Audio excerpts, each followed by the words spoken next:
படத்துல ஒரு நல்ல ஒரு வாய்ப்பு, அந்த வாய்ப்புக்கான காரணம் கண்ணண்ணா ஒரு மூலியமா தான் அந்த படம் கிடைச்சது எனக்கு. அதுக்கு பெரிய நன்றி கண்ணண்ணா. நான் நன்றி சொல்ல மறந்துடுவேன், அதனால முதல்ல நன்றி சொல்லிக்கிறேன். மாஸ்டருக்கு பெரிய நன்றி, அதே மாதிரி தம்பிக்கு பெரிய சாய் தம்பிக்கு நன்றி. இந்த படத்துல ஒரு நல்ல கதாபாத்திரம், இந்த கதாபாத்திரத்துக்கு ரொம்ப நல்லா பண்ணியிருக்கேன் அப்படின்னா அந்த புகழ் என் இயக்குனரை மட்டுமே சாரும். இயக்குனருடைய அந்த வழிதான் பண்ணியிருக்கேன். ஒருவேளை நல்லா பண்ணல, சரியா பண்ணலன்னா அந்த குறை எனது. நான் சரியா உள்வாங்கி சரியா பண்ணலன்னு அர்த்தம். இந்த கதை ரொம்ப அழகான கதை, ரொம்ப நேர்த்தியான கதை, எல்லாரும் அவ்வளவு உணர்வுபூர்வமா நடிச்சிருக்க படம் ஒரு படம். இந்த இதுல நிறைய விஷயங்கள் எனக்கு புதுசா இருந்துச்சு, இப்படிலாம் நடக்குமா அப்படின்னு. ஏன்னா நான் சிட்டியிலே பிறந்து சென்னையிலே பிறந்து சென்னையில் அந்த பையன் நான், எனக்கு இப்படிலாம் இருக்குமோ கூட தெரியாது. அப்படிங்கிற ஒரு விஷயத்த இயக்குனர் சொல்லும் போது காதல் சொல்லிட்டு போவார், இதுதான் கதை, இப்படிதான் பண்ணும், அதிகமா சத்தம் போடாத கோப்பேனா என்ன அப்படி இருக்கும் அப்படின்றது படத்துல ரொம்ப அழகா தெளிவா நிதானத்தோட ரொம்ப அழகா சொல்லியிருக்காரு. அதுக்கு பெரிய வாழ்த்துக்கள். இந்த படத்துல எல்லாருமே சிறந்த நடிகர்கள், அவங்க கூட நானும் இருந்ததுக்கு பெரிய சந்தோஷம். நான் படிச்ச கல்லூரியில நான் கேட்டு வளர்ந்த பாடல் எல்லாமே இளையராஜா ஐயாவோட பாட்டு தான் கேட்டு வளர்ந்திருக்கேன். எனக்கு இளையராஜா ரொம்ப பிடிக்கும். அவரை நாங்க எந்த பாட்டு கேட்டாலும் அவரை மாதிரி நாங்க மாறிடுவோம். என்னைக்காவது ஒரு நாளைக்கு அவருடைய இசையில ஏதாவது ஒரு சின்ன சீன் நடிச்சிட மாட்டோமா அப்படின்னு ஒரு பெரிய ஆசை இருந்தது. நான் படம் நடிச்சு முடிச்ச பிறகு அந்த படத்துல ஐயா தான் மியூசிக் வாசித்தாங்க. அதுல சொன்ன அந்த சீன்ல ஆறாறு வரான்ட்டாரு. ஐயோ போச்சே அப்படின்னு நினைச்சோம். நம்ம நினைச்ச ஒரே ஒரு சீன், அந்த சீன்ல எங்காவது சைலண்டா இருக்கட்டும், அதுல ஆறாறு போட வேணான்ட்டாங்க. போச்சு, அந்த காலகட்டம் போச்சு. அதுக்கப்புறம் ஸ்நேகன் ஐயா வீட்டுக்கு கூட்டு போய் ஐயா பார்க்க வச்சு ரொம்ப நேரம் பேசியிருந்தோம். அந்த புகழும் சந்தோஷம் ஸ்நேகன் ஐயா சேரும். அது உறவு, அழகான உறவு. அந்த உறவு என்ன சொல்லிச்சு அப்படின்னா, வா போலாங்க ஐயா அப்படின்னு சொல்லி கூட்டு போய் உட்கார வச்சு பேச வச்சாங்க. அவர்கிட்ட நிறைய கத்துக்கிட்டு பார்த்துக்கிட்டு ரசிச்ச காலங்கள். இன்னைக்கு நான் ஒரு கதாபாத்திரம், சின்ன கதாபாத்திரம் நடிச்சதுல அதுல ஐயா வாசிச்சிருக்காங்க. அவரோட வயலின் பேசியிருக்கு, அவரோட நோட்ஸ் பேசியிருக்கு. அது பெரிய சந்தோஷம், நான் பெற்ற பெரிய இன்பம், அது பெரிய பாக்கியம். அந்த பாக்கியத்துக்கு எல்லா புகழும் என் இயக்குனர் மட்டுமே சாரும். இந்த இயக்குனருக்கு பெரிய வாழ்த்துக்கள், மேன்மக்கள் அனைவருக்கும் பெரிய வாழ்த்துக்கள். நான் பேசின வார்த்தைகள் யார் மனசா தெரிஞ்சோ தெரியாமலோ புண்படுத்திதான் அது பெரிய மன்னிப்பு. வாழ்க பல்லாண்டு, வாழ்க பலப்படும். மறக்காம இந்த படத்தை தியேட்டர் படம் பாருங்க. உங்களோட பெரிய ஆதரவுக்கு முதல் எடுத்துக்காட்டு உங்க கைத்தட்டல் மட்டுமே. வாழ்த்துக்கள். எல்லாருக்கும் வணக்கம். பேரன்பும் பெருங்கோபமும் என்ற ஒற்றை சிந்தனையோடு ஒத்த சிந்தனை உள்ளவர்கள் எல்லாம் ஒருங்கிணைந்த மேடையை அந்த மேடையை நான் பார்க்குறேன். அண்ணன் சித்ரா லட்சுமணன் சொன்ன மாதிரி நேற்று படத்தை பார்க்குற வாய்ப்பு அண்ணன் சீமான் அவர்களோடு அமர்ந்து அந்த படத்தை பார்க்குற வாய்ப்பு கிடைச்சிச்சு. அதுக்கு நம்முடைய மூத்த அண்ணன் தங்கர்பச்சன் அவர்களுக்கு தான் நன்றி சொல்லணும். படத்தை பார்த்தோம், ரொம்ப அழகான படம். நிறைய நேரத்தை நான் எடுத்துக்க விரும்பல. காலகாலமாக மானுட ஜாதியை வேண்டான்னு சொல்லிட்டு இருக்கிற ஒரு மானுட ஜாதி தொடர்ந்து ஒரு யுத்தத்தை நடத்திக்கிட்டே இருக்கு. அவனவன் ஜாதி அவனவன் கொண்டாடினாலும் பொது வெளியில் ஜாதிக்கு எதிரானவன் போல தன்னை சித்தரித்துக் கொள்வதில் எல்லாம் முனைப்பாக இருக்கிறான். அந்த முனைப்பில் 1% உண்மையாக இருந்தால் இந்நேரம் ஒரு மிகப்பெரிய தீர்வு கிடைத்துவிடும் அப்படிங்கிற ஒரு மிகப்பெரிய ஆதங்கம் எல்லா படைப்பாளனுக்குள்ளேயுமே இருக்கு. அந்த ஒரு பெரிய யுத்தத்துடைய தொடர்ச்சியாகத்தான் நான் பேரன்பையும் பெருங்கோபத்தையும் பார்க்கிறேன். அடுத்தடுத்த கடத்துக்கு பல ஆயுதங்கள் இல்லாமல் சிந்தனை என்கின்ற வலுவான ஆயுதத்தோடு இந்த யுத்தத்தை தொடர்ந்து படைப்பாளிகளும் படைப்புகளும் சிந்தனையாளர்களும் சமூக சிந்தனையாளர்களும் எடுத்துக்கொண்டு நகர்ந்து கொண்டு போகிறார்கள். அதனுடைய அடுத்த கட்ட ஒரு மிகப்பெரிய நகர்தலாக இந்த படம் இருக்கிறது. ஜாதிக்கு எதிரான படம் தான், ஆனால் அது எங்கே போய் முடியும் அப்படிங்கிற காலப்போக்கில் இது ஒரு மிகப்பெரிய ஜன்னலையோ ஒரு பெரிய வாசலையோ திறந்திருக்கிறது என்ற நம்பிக்கை இருக்கிறது. எந்த மேடையில நான் ரொம்ப விரும்புறதுன்னா, தினந்தோறும் அண்ணனுடைய பேச்சை கேட்டுக்கிட்டே இருந்தாலும் இந்த மாதிரி மேடைகள்ல தான் அண்ணனுடைய குரல் ரொம்ப அழுத்தமா இருக்கணும் அப்படிங்கிறதுனால என்னுடைய நேரத்தையும் நான் சீமான் அவர்களுக்கு கொடுத்து நடித்த அத்தனை பேருக்கும் அத்தனை பண்ணியிருக்காங்க. அழகா வேலை வாங்கிருக்கீங்க. எப்பவுமே ஒரு வலுவான சிந்தனைக்கு பிரம்மாண்டம் தேவையில்லை என்ற அழுத்தமா ஒரு விஷயத்த சொல்லலாம். அதுபோல இந்த வலுவான படத்திற்கு பிரம்மாண்டம் தேவையில்லை என்றாலும் நம்மளுடைய பிரியங்கள் தேவைப்படுகிறது. உங்கள் பிரியத்தால் இந்த படம் வெற்றி பெறட்டும். நன்றி, வணக்கம். மேடையை அலங்கரித்து கொண்டிருக்கும் அனைத்து பெரியோர்களுக்கும் என்னோட வணக்கம். நான் ஏன் பெரியோர்கள் சொல்றேன்னா, வயசுல இல்ல, master minds, master thinkers, writers, poet, கலைஞர்கள் அனைவரும் இங்க இருக்காங்க. இந்த மேடையை பார்க்கும்போது எனக்கு என்னோட ஃபர்ஸ்ட் படம் ஆரோகணம் தான் ஞாபகம் வருது. அன்னைக்கு அங்கே பாலச்சந்தர் சார் இருந்தாரு, பாரதிராஜா சார் இருந்தாரு, பாலு மகேந்திரா சார் இருந்தாரு. ஸோ அந்த மாதிரி ஒரு வைப் இங்க எனக்கு தெரியறது. ஸோ உங்களுக்கு இது டெபியூ ஃபிலிம், இந்த ஹீரோக்கு டெபியூ ஃபிலிம், டிரெக்டருக்கு டெபியூ ஃபிலிம், ஹீரோயினுக்கு டெபியூ ஃபிலிம், அப்படி எல்லாருக்கும் debut film. So it's such an important day for them. அந்த மாதிரி ஒரு நாளில் இத்தனை பேரும் இங்கே வந்து அவங்கள வாழ்த்துறது இது ஒரு பெரிய ஒரு blessing. Aarohanam you know music release அன்னைக்கு அந்த ப்ரெஸ் மீட்டுக்கு முன்னாடி நாங்கள் படத்தை காமிச்சிட்டு தான் அப்புறம் எல்லாரையும் மேடை மேலே ஏற்றினோம். அதே மாதிரி இன்னைக்கு இங்கே வந்து பேசினவங்க எல்லாருமே most of them have seen the movie இல்லையா.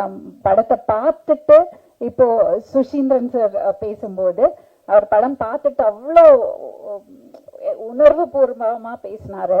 He's a brilliant director, brilliant writer. இப்போ அவர் வந்து எனக்கு கிளைமேக்ஸ் வந்து இவ்வளோ தூரம் ஒரு தாக்கத்தை ஏற்படுத்திட்டுன்னு சொல்லும்போது நமக்கு அது நிஜமாவே இந்த படத்தை பார்க்கணும்னு தோணுறது. ஸோ இந்த மாதிரி ஒரு மியூசிக் ரிலீஸ்க்கு முன்னாடி படத்தை காமிச்சிட்டு அவங்க பேசும்போது பிலீவபிளா இருக்கு. அது ஒரு பெரிய ஒரு கான்ஃபிடென்ஸ்.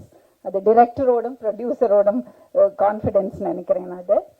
அண்ட் இந்த டீமுக்கு நான் என்ன சொல்ல விரும்புறேன்னா, இந்த ஜேர்னியே வந்து இதுல நம்ம ஜெயிப்போம், அதுக்கப்புறம் நம்ம நினைச்ச நம்ம எக்ஸ்பெக்ட் பண்ணது வராம இருக்கலாம், அதை விட பெருசா வரலாம், இந்த மாதிரி எல்லாம் நடக்கும். But the journey it self is so beautiful. அந்த பயணமே அவ்வளோ அழகானது. அண்ட் சினிமாவில் வந்து நம்ம அந்த உழைப்பையும் அந்த அந்த அந்த ஒரு பேஷனும் இருந்தா நம்மளை ஏமாத்தவே ஏமாத்தாது. நம்ம 1% போட்டோம்னா அது 100% நமக்கு திரும்பி வரும். 1% ஹார்ட் ஒர்க் போட்டோம்னா நம்ம சின்சியரா இருந்தோம்னா அது 100% நமக்கு ரிவார்டிங்கா இருக்கும். அந்த 1% இன்சின்சியரிட்டி காமிச்சோம்னா அதே மாதிரி 100% நமக்கு திருப்பி அடிக்கும். அதுதான் சினிமா. ஸோ அதுதான் என்னோட அண்டர்ஸ்டாண்டிங். ஸோ எனக்கு எல்லாரும் இங்க உட்காந்து எல்லாரையும் பார்க்கும்போது இந்த படம் ஒரு பெரிய வெற்றி படமா அமையும்னு ஒரு ஒரு தாட் வருது. சொல்லுவாங்க இல்லையா, ஒரு நொஸ்டால்ஜியா, அந்த மாதிரி ஒரு நொஸ்டால்ஜியா ஃபீல் ஆகுறது. And all the best to the team. And அவங்க எல்லாம் சொன்ன மாதிரி இந்த படம் ஒரு படம் எடுக்கிறது பெரிய விஷயம் இல்லை, அது தியேட்டருக்கு கொண்டு போறது ரிலீஸ் பண்ணுறது எவ்வளோ கஷ்டமான விஷயம்னு எனக்கு தெரியும். நான் ஒரு இண்டிபெண்டன்ட் ஃபிலிம் மேக்கர், எவ்வளோ கஷ்டப்பட்டிருக்கேன்னு எனக்கு தெரியும். ஸோ இவர் சந்திரசேகர் சார் சொன்னார் இல்லையா, இந்த மாதிரி படங்கள் எல்லாம் எப்படி ஜெயிக்க வைக்கிறது. ஆர் வி உதயகுமார் சாரும் சொன்னார், எப்படி ஜெயிக்க வைக்கிறது தெரியல, அதுக்காக ஏதோ பண்ணணும். ஐ திங்க் மலையாளம் இண்டஸ்ட்ரியிலையும் அதுதான் இப்போ பேச்சு நடந்துட்டு இருக்கு. இந்த பிரம்மாண்டம் இதையெல்லாம் தாண்டி ரியலிஸ்டிக்கான நல்ல கதைகள் மறுபடியும் வரணுங்கிற ஒரு ஆர்வம் ப்ரொடியூசர்ஸ் சைட்லேருந்தும் மேக்கர்ஸ் சைட்லேருந்தும் வர ஆரம்பிச்சாச்சு. I think it's a very welcome change. I think we are able to crack it. அதை கிராக் பண்ண முடிஞ்சா பெரிய விஷயம். எல்லா ஜான்ரால இருக்கிற படங்களும் எல்லா பெர்ஸ்பெக்டிவ்ல இருக்கிற கதைகளும் மக்களுக்கு பார்க்கறதுக்கு ஒரு வாய்ப்பு.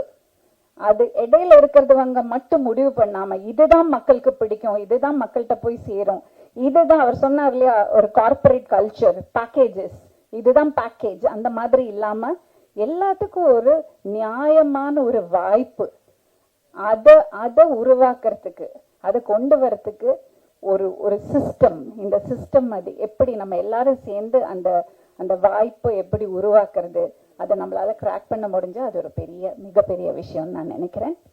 Thank you very much for this opportunity and all the best. Thank you. அனைவருக்கும் வணக்கம்.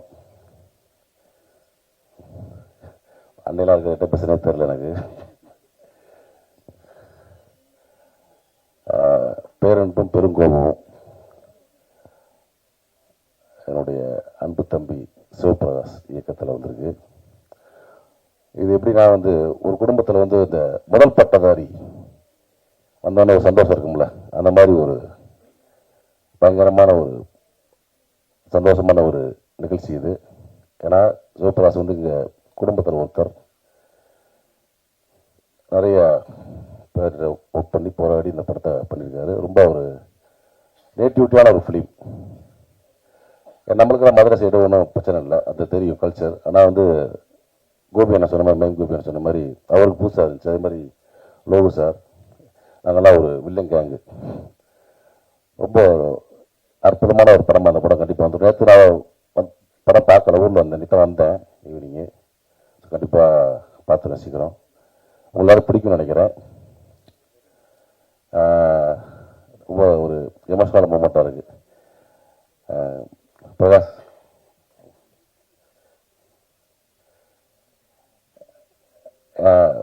அன்பு மகள் அவரை நீ வந்து அவங்க அப்பாவோட விழாவை வந்து வீடியோ எடுத்துட்டு மேலே வா, நீ வா வா வா வா.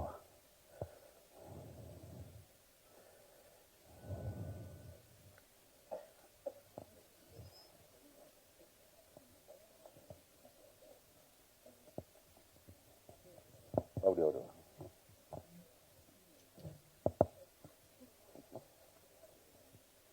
ஏன்னா அவர் அப்பாவோட ஒரு முதல் பட விழாவில் வந்து ஒரு பொண்ணை வந்து அப்போ பார்த்துட்டு வீடியோ எடுத்துட்டு எல்லாரும் பேச்சு வீடியோ எடுத்துகிட்டே இருக்கு. ரொம்ப ஒரு எமோஷனான மூமெண்ட்டாக இருந்துச்சு. கண்டிப்பாக பிரகாஷ் ஜெயிச்சுருவோம், கண்டிப்பாக ஜெயிப்போம். இந்த விழாவை கண்டிப்பாக வந்து சபி நடந்து பார்த்துட்டு நினைக்கிறேன்.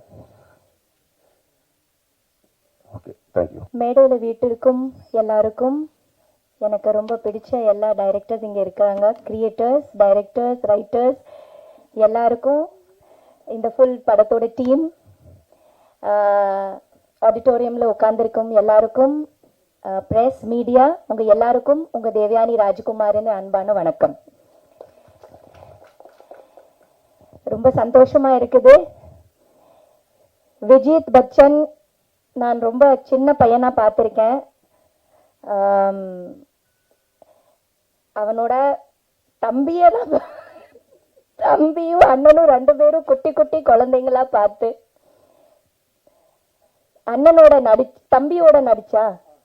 தம்பியோட நான் நடிச்சு இன்னைக்கு அண்ணன் வந்து ஹீரோ ஆயிருக்காரு இல்லையா? What a beautiful moment. Shankar Bachchan சாரோட கூட நான் வந்து நிறைய படங்கள் பண்ணியிருக்கேன். அவரோட டிராவல் காதல் கோட்டையிலிருந்து ஆரம்பிச்சு அழகி, பாரதி, மறுமலர்ச்சி, கண்ணுக்கு கண்ணாக, இந்த மாதிரி எவ்வளவோ படங்கள், அவ்வளோ அருமையான படங்கள்ல வந்து அவரோட சினிமாட்டோகிராஃபியில வந்து ஒர்க் பண்றதுக்கு எனக்கு வாய்ப்பு வந்து அவர்கிட்ட இருந்து நிறைய நான் கத்துக்கிருக்கேன். I've learned so much from you, sir. Yeah, you should clap, please. ஒரு எக்ஸலண்ட் சினிமாட்டோகிராஃபர், ஒரு எக்ஸலண்ட் ரைட்டர், ஒரு எக்ஸலண்ட் டைரக்டர்,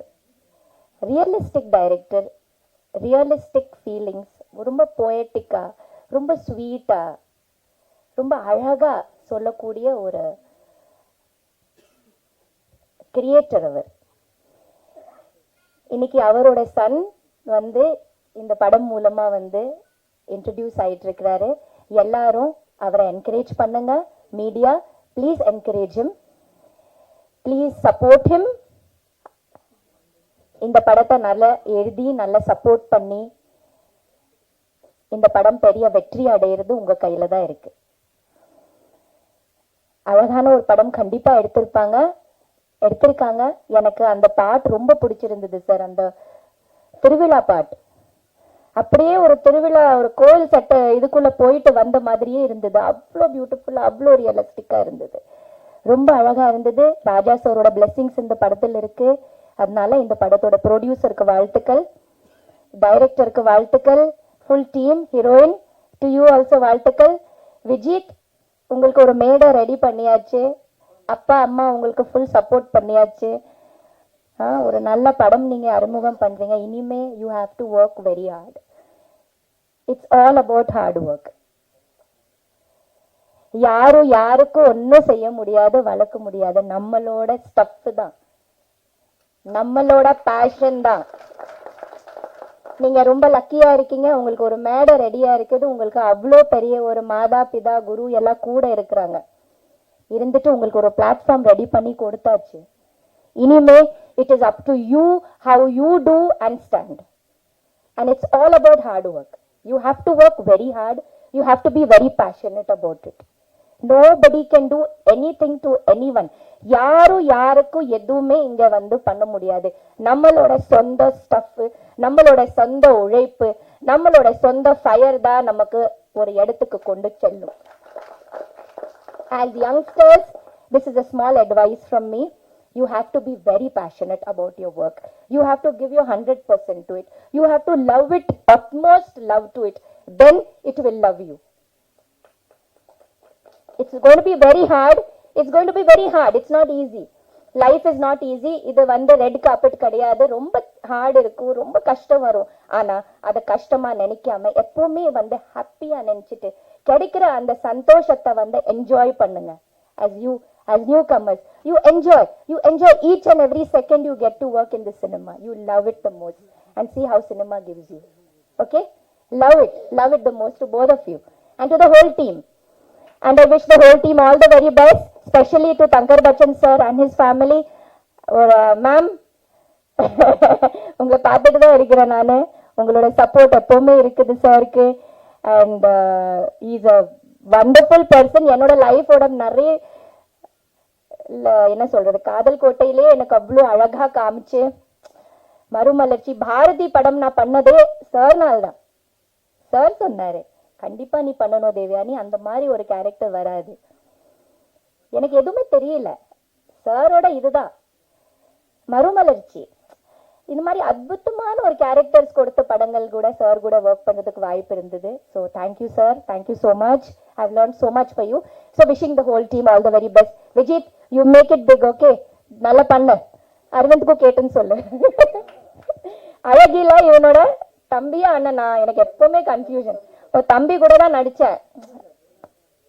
வந்திருக்கானா? எங்க வாங்க, எங்க நியாயமா நீங்க தான் நான் நடிச்சேன், நீங்க தான் பார்த்தா உல்டாவா மாறிடுச்சு. நீங்க தானே அந்த பாலு? இவ்வளவு தூரத்துல இருந்து பாலு பார்த்தா எப்படி இருக்கும்? Balu please come here. Let me see the big Balu now.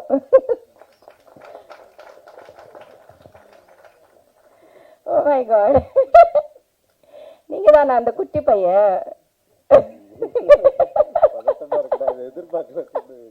இவ கூட நடிச்சேன் நான் அழகி படத்துல. ஒரு குட்டி பையனா நடிச்சிருப்பானே, இது இவருதான் Balu. grown so big. Time எப்படி சீக்கிரமா போகுது பாத்தீங்களா? எல்லாம் வளர்ந்துட்டாங்க எங்க முன்னாடி. ரொம்ப சந்தோஷமா இருக்குது. வாழ்த்துக்கள் தம்பி, நீங்களும் நல்லா பண்ணுங்க. ஓகே. அனைத்து பத்திரிகையாளர் மற்றும் சிறப்பு விருந்தினருக்கு நன்றி. எல்லாரும் சோர்ந்து போயிட்டீங்கன்னு நினைக்கிறேன் ரொம்ப நேரம் ஆனதுனால. Okay okay. இந்த படத்துல நான் ஒரு பங்கா இருக்கிறதுல ரொம்ப பெருமையா நினைக்கிறேன். சார் இது மாதிரி எனக்கு ஒரு கதாபாத்திரம் கொடுப்பாருன்னு நான் நினைச்சு கூட பார்க்கல. அவரு எனக்கு நம்பி கொடுத்தார். இதோட பயணம் வந்து நான் என்ன அனுபவிச்சனோ நீங்க பார்க்கும்போது அதை அனுபவிப்பீங்க. எனக்கு வலி, ஏமாத்துறது, துரோகம், வெறுப்பு இதெல்லாம் பார்க்காம வளர்ந்த பையன். உண்மையா அதான் சொல்லணும். ஆனா இந்த படம் எனக்கு அதெல்லாம் கத்து கொடுத்துச்சு. எனக்கு நடிப்பு கத்துத்தரதோட அந்த ஸ்பேஸ் எனக்கு கொடுத்தாரு. தனிமைக்கு சத்தம் இருக்குதுன்றது இந்த பேரன்பும் பெருங்கோவும் எனக்கு கத்து கொடுத்துச்சு. அவன் ரொம்ப வலி உள்ளவன். அவன் கண்ணை பாருங்க, அந்த கண்ணாடிக்குள்ளதான் இருக்கும். நான் இப்பயும் ஜீவாவை எனக்கு எதிர்த்தாப்புல தான் பாக்குறேன். அப்படிதான் என்ன பார்க்க வச்சாரு. இல்ல சார், நான் விளையாட்டுக்கு சொல்ல. நான் தனிமையா இருக்கும் போது இந்த கதாபாத்திரம் என் கூடயே இருந்தது, பேசிச்சு. எனக்கு அதுக்கான உடல் கிடையாது, அந்த உடலை வர வச்சுது. எனக்கு அதுக்கான குரல் கிடையாது, என் குரல் ரொம்ப குழந்தை மாதிரி இருக்கும். குரல் கொடுத்தது. நடிப்புக்கும் கடவுளுக்கும் சம்பந்தம் இருக்குதுன்றது இந்த கதாபாத்திரம் என் மேல ஏறும்போது பார்த்தேன். ஆக்சுவலி நான் சாமியெல்லாம் பெருசா நம்ப மாட்டேன். ஏதோ ஒன்று வந்தது. இல்லை, நான் இது படத்தை பற்றி சுத்தமாக பேசக்கூடாதுன்னு இருந்தேன். ஏன்னா நம்மளே பண்ணிட்டு ஆனால் இந்த அனுபவம் இருக்குல்ல, அது நீங்கள் படத்தை பாருங்க தெரியும். நான் நிறைய பேருக்கு நன்றி சொல்ல வந்தேன், அதெல்லாம் விட்டுட்டேன். என்னை அழகாக காமிச்ச தினேஷ் சார், ரெண்டு பேரும் புருஷன் முண்டாட்டி மாதிரி, சிவா சாரும் தினேஷ் சாரும். இவர் ஒன்று சொன்னால் அவர் ஒன்று சொல்லுவார், டேய் ரசத்தை நல்லா சாப்பிடுடா கீழே குனிஞ்சுன்னு. அவரு டேய் மடையா மூஞ்சி தெரியாதரா, மூஞ்சி தெரிகிற மாதிரி சாப்பிடுறான்னு. ஐயோ கீழே குனிகிறதா நிமிடுறதா, அது மாதிரி இவங்க ரெண்டு பேருக்கும் பொருந்துற மாதிரி நான் டிராவல் பண்ணேன். இந்த படத்தை பற்றி சொல்ல எனக்கு நிஜமாலே நிறையா இருக்கு, இன்டர்வியூவில் சொல்கிறேன். ஏன்னா இது சும்மா சாதாரணமாக நீங்கள் பாருங்க, நான் பெருசாக ஒன்றும் சொல்ல. முக்கியமாக இளையராஜா சார் இந்த கதாபாத்திரத்துக்கு இந்த படைப்புக்கே உயிர் கொடுத்துருக்காரு, அது பேசும். இது மாதிரி ஒரு படத்துக்கு முதலீட்டு பண்ண ஜெயபிரகாஷ் சார், நான் இப்போதான் நிஜமாலே சந்திக்கிறேன். Sorry sir, Jayakrishnan sir. ஏன்னா இது மாதிரி ஒரு படத்துக்கெல்லாம், அதுவும் புது முக நடிகருக்கு வாய்ப்பு அவ்வளோ சீக்கிரம் கிடைக்காது. ரொம்ப நன்றி சார். நான் நிறைய பேர் விட்டுருப்பேன், மன்னிச்சுக்கோங்க. முக்கியமானது, வந்திருக்க பத்திரிக்கையாளர் எல்லாரும் நிறைய பேர் அறிமுகமாகி பார்த்துருப்பீங்க. சரியான ஆளை தான் தேர்ந்தெடுக்கிறீங்க ஒரு நடிகனை. நான் ஏதாவது தப்பு பண்ணியிருந்தா சொல்லுங்க, நான் எடுத்துக்கிறேன். எதா இருந்தாலும் சொல்லுங்க, எடுத்துக்கிறேன். ரொம்ப நன்றி வந்ததுக்கு. இல்ல அது மியூச்சுவல் அண்டர்ஸ்டாண்டிங். இல்ல இத்தனை காலம் இல்ல உணர்வா காட்டலாம். ஓகே, என் அம்மா ரொம்ப பொறுமையா இருந்தாங்க. இவன் கண்டிப்பா என்னைக்கா நடிச்சு வெளியே வந்துடுவானு. எங்க அப்பாவுக்கு அவரை நிறைய கஷ்டப்படுத்தியிருக்கேன். பட் இந்த படத்துக்கு அப்புறம் அது இருக்காது, செயலில் இருக்கட்டுமே. நான் இந்த விஷயம் மட்டும் ரொம்ப நன்றிங்க. தேங்க்யூ. வணக்கம்.